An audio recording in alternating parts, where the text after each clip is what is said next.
wabarakatuh.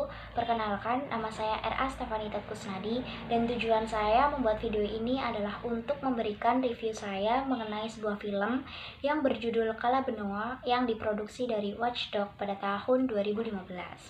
Jujur, ini adalah pertama kalinya saya menonton film ini dan kesan pertama yang saya dapatkan adalah film ini sangat bagus.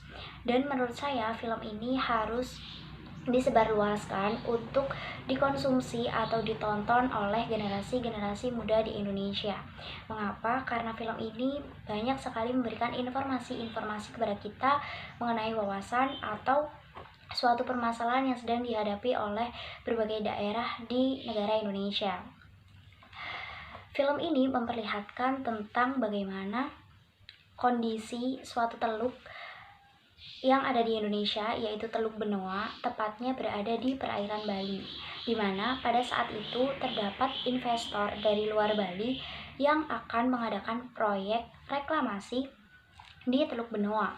Namun dengan secara tegas masyarakat Bali menolak adanya reklamasi ini dikarenakan masyarakat khawatir jika proyek reklamasi ini dilaksanakan di Teluk Benoa dapat merusak biota atau ekosistem laut yang ada di sana. Dan juga itu akan berimbas kepada pekerjaan masyarakat di sana karena sebagian besar masyarakat di sana berprofesi sebagai nelayan. Keberatan utama dengan adanya proyek reklamasi ini adalah karena tempat itu disucikan, dan bahwa kita tahu air disucikan oleh agama Hindu. Dan mereka takutnya jika ada proyek reklamasi ini akan terjadi aerob yang dapat menyebabkan tenggelamnya teluk itu sendiri. Informasi yang saya dapatkan dari film Kala Benoa ini adalah pada tahun 1994 pemerintah mengadakan proyek reklamasi dan saat ini daerah dari proyek reklamasi itu sendiri bernama Pulau Serangan. Pulau Serangan ini seluas sekitar 300 hektar. Namun proyek itu telah berhenti dan pulau itu saat ini tidak digunakan oleh masyarakat. Dalam artian tidak memiliki manfaat apapun bagi masyarakat. Nah, hal ini juga yang menjadi salah satu alasan mengapa masyarakat Bali menolak adanya proyek reklamasi yang akan diadakan di Teluk Benoa.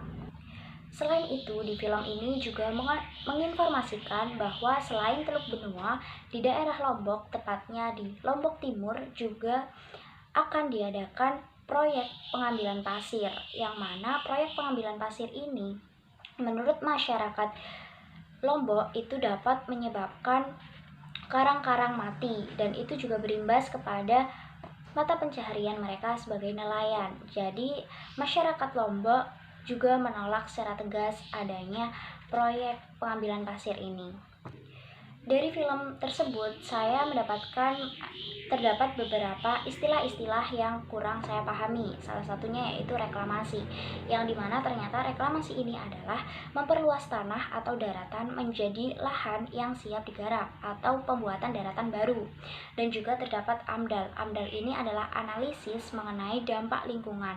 Biasanya analisis ini dilakukan untuk menganalisis dampak-dampak apa saja yang terjadi terhadap lingkungan jika kita ingin mengadakan sebuah proyek yang berhubungan dengan alam.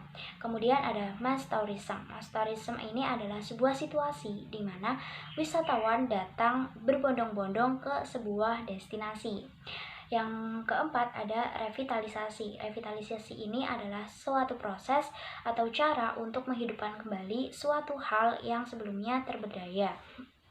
Kondisi Kala Benoa saat ini yaitu pada tahun 2019 lalu, Menteri Kelautan dan Perikanan menetapkan Teluk Benoa sebagai kawasan konservasi maritim dan mengeluarkan keputusan Menteri tentang kawasan konservasi maritim Teluk Benoa yang ada di perairan Bali. Mungkin sekian yang bisa saya berikan tentang review saya mengenai film kali ini.